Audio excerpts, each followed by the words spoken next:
കെട്ടിപ്പടുക്കാം എന്നാണ് നാം പരിശോധിക്കേണ്ടത്. ബന്ധങ്ങളുടെ മൂല്യം മനസ്സിലാക്കി കുടുംബങ്ങളെ സംരക്ഷിക്കണം.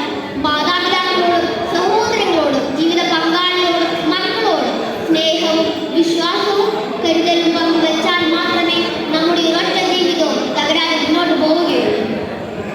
ജീവിതത്തിന്റെ സന്തോഷവും സമാധാനവും മറ്റൊന്നിലുമല്ല, ഉറപ്പുള്ള കുടുംബ ബന്ധങ്ങളിലാണ്. കുടുംബത്തിൽ